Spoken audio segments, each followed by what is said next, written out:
E aí, turma, beleza? Então vamos pegando os livros digital aí, né? Do Essia. Aí, dentro das proteínas, nós temos aqui as enzimas, ó. Vamos começar do começo, tá? Então, assim, gostaria de relembrar a vocês o seguinte, ó. Antes de ser uma enzima, a enzima é uma proteína, tá? Chegando aqui nas enzimas, peraí.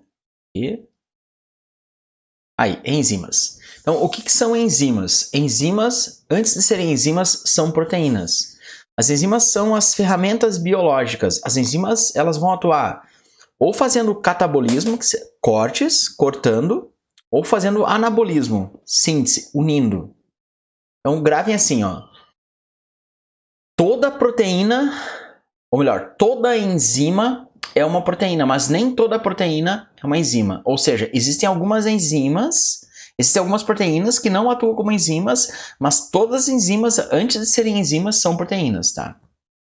Então, as enzimas são proteínas, tá aqui, ó, são proteínas que atuam como catalisadores biológicos.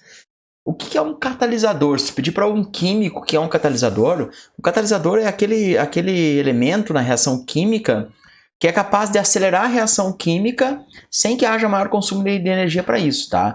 Então, os catalisadores são aceleradores de reações químicas. E se tratando de seres vivos, as enzimas nada mais são do que as ferramentas biológicas. São os alicates, são os serrotes, são os tesouros, os grampeadores, tá? Olha lá, participa da reação química, aumentando a rapidez da reação química, porém sem sofrer desgaste, ó, recuperado intacto no final da reação. Vamos fazer uma analogia que eu faço em sala de aula, que é assim, a enzima é como se fosse a tua garrafinha de beber água. Se você não tivesse a garrafinha contigo, cada vez que você tivesse vontade de tomar um gole de água durante a aula, você teria que sair até o bebedor. A garrafinha é a tua enzima. É a maneira que acelera a reação química, entre aspas, de beber água. E aí você pode beber um golinho de água ali na sala de aula, sem ter que ir ao bebedouro cada vez. Acabou a água, você enche novamente. Ou seja, a enzima é reutilizada. Óbvio que ela tem uma vida útil, né? As enzimas são produzidas a partir do nosso DNA, na transcrição, tradução e aquele processo todo da síntese proteica. Bom, isso aqui é bem importante, ó. Então, voltando, as funções das enzimas são simplesmente o metabolismo, tá? Metabolismo envolve anabolismo, reações de fabricação. Você vai crescer para você dar anabolismo, tá? Anabolismo é reação de síntese, unimoléculas. E catabolismo, então as enzimas ou estão digerindo ou estão fabricando. Só de maneira didática para simplificar. Só que as enzimas atuam sobre determinados substratos. Como assim substratos? Por exemplo, a enzima amilase atua sobre o amido. O amido, então, é o substrato da enzima amilase. Note que eu falei amilase aí, eu vou citar algumas enzimas. Há uma regra que não é estrita, ou seja, não é obrigatória, tem exceções, que as enzimas sejam o nome das enzimas sejam o nome do substrato, o substrato que ela age, mais a terminação ase. Por exemplo, a enzima que digere o amido, amilase. A que digere proteínas, protease. A que digere a maltose, maltase. A que digere a sacarose, sacarase. Tá legal? Então há uma sugestão que as enzimas têm esse nome. DNA polimerase, RNA polimerase. São as enzimas que sintetizam o DNA e o RNA. Então, as enzimas atuam por substratos específicos. E a parte em que a enzima se liga a esse substrato é denominada centro ativo ou sítio ativo. Olha só, isso aqui é muito, muito, muito, muito relevante mesmo. O sítio ativo ou centro ativo, que é o local sobre o qual a enzima age, tá?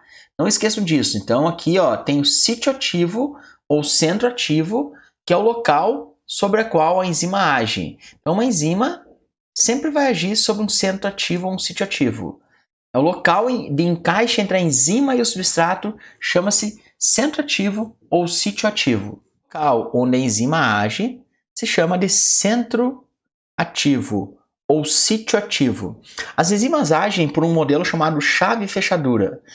A enzima é como uma chave se encaixar na fechadura e abrir a porta.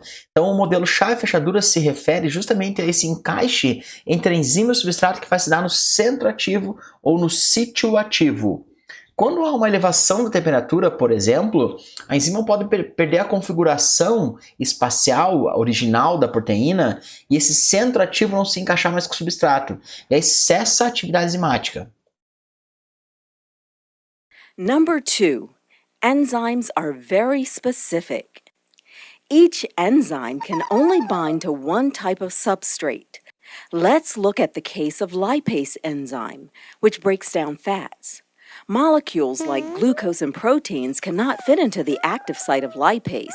Only fat cells can bind to the active site because they have the right shape. Beleza, voltamos. Então, as enzimas atuam com o modelo chave-fechadura, que é o encaixe entre a enzima e o substrato, tá? Vocês estão vendo isso aqui. Deem uma estudada, não tem como. Estudem, anotem no caderno de vocês. Nós temos que estudar por conta própria, aproveitar essa autonomia aí de estar em casa, entretanto, estudar. Então, olha lá, ó. Os substratos são os locais ou são as matérias-primas nas quais as enzimas agem. Por exemplo, o substrato da protease é a proteína. O substrato da amilase é o amido. O substrato da lipase, lipos, gordura, é o lipídio. Tá? E aonde que ela se encaixa a partir dessa ação? No centro ativo ou sítio ativo. Centro ativo ou sítio ativo. Então aqui tem uma figura, né? Mostrando isso, né? Eu tenho aqui a representação de uma enzima. A enzima, no caso, é a enzima que degrada a sacarose, ou seja, quebra liberando duas glicoses. Tá? Glicose mais glicose vai formar glicose mais frutose, vai formar sacarose. Quebra liberando glicose e frutose. Então, olha aqui. Esse encaixe, que aqui está representado por um modelo tridimensional, esse encaixe entre a enzima sacarose e a sacarose, que é o disacarídeo, é o centro ativo. Então, esse é o centro ativo. Quando se encaixou, ó, quebra a ligação entre essas duas moléculas e libera dois monossacarídeos. Então, é uma enzima digestiva.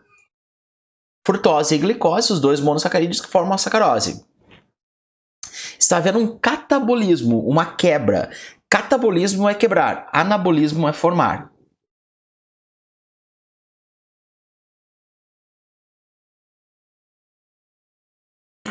Beleza, aqui ó, bastante importante também, os cofatores e coenzimas. Cofatores enzimáticos são, às vezes, sais minerais importantes para que uma reação enzimática ocorra. Uma reação enzimática, às vezes, precisa de uma vitamina que é uma coenzima. Ou seja, coenzima são substâncias orgânicas que atuam fazendo a regulação da atividade enzimática. E cofatores são substâncias inorgânicas. Por exemplo, existe um cofator enzimático bastante importante que é o cobre. Para que algumas reações químicas mediadas por enzimas aconteçam dentro da tua célula, ou seja, dentro do teu corpo. Quando eu estou falando de célula, eu estou falando do nosso corpo. Para que o nosso corpo consiga fazer essa reação enzimática e formar os produtos no final, eu preciso de alguns cofatores. Por exemplo, o cobre, ó. Cobre é cofator enzimático importante para muitas ações enzimáticas, muitas rotas metabólicas, metabolismo e transformação. O zinco, por exemplo. E as coenzimas são as vitaminas. Um que eu sempre lembro, e não tenho como esquecer disso, uma coenzima é a famosa vitamina C. Sem vitamina C, eu não consigo fazer a síntese de colágeno. Tanto é que a hipovitaminose, ou seja, a carência de vitamina C na alimentação, vai gerar um problema chamado escorbuto, porque a vitamina C é o ácido ascórbico. Vai faltar colágeno, vai começar a amolecer os dentes. Quando você for escovar os dentes, você vai ver que os dentes vão estar frouxos, vai sangrar os dentes, e quem diagnostica isso normalmente é o dentista, tá?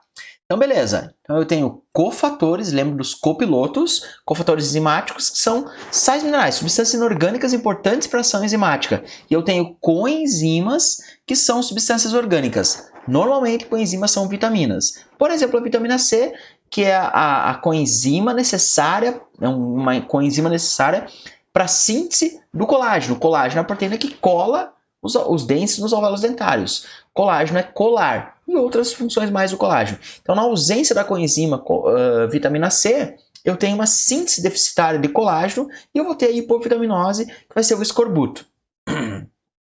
Aqui mostrando, fazendo um diagrama ou um esquema dessa ação enzimática que o professor acabou de explicar, é assim, ó. Eu tenho aqui a enzima, tá? A enzima sem seu cofator ou sem sua coenzima é chamada de apoenzima. O A na frente, sem. Com o cofator, ela é chamada de holoenzima. É enzima ativa, ou seja, holos total. A enzima total. Então vai haver ação enzimática. Por isso a importância de se manter uma alimentação com uma dieta balanceada e colorida, para eu poder ter vitaminas e poder ter coenzimas, tá? Então, se você não come a vitamina, porque eu não gosto disso, eu não gosto daquilo. Tudo errado. Não, nada. Eu não como verdinho, eu não como frutas. Deixa de pensar assim e pensa que tu está comendo cofatores enzimáticos e coenzimas enzimáticas para rotas metabólicas que vão sintetizar componentes químicos importantes no teu organismo, tá? Beleza? Tá bom? Aqui eu vou deixar para uma outra aula, essa aula foi introdutória, que são os fatores que afetam a atividade enzimática. Ó, tem uma mensagem aqui do Pro Ricardo, vamos ver o que o Pro Ricardo está falando aqui. Postagem do Pro Ricardo, fatores que afetam a atividade enzimática. Olha que interessante.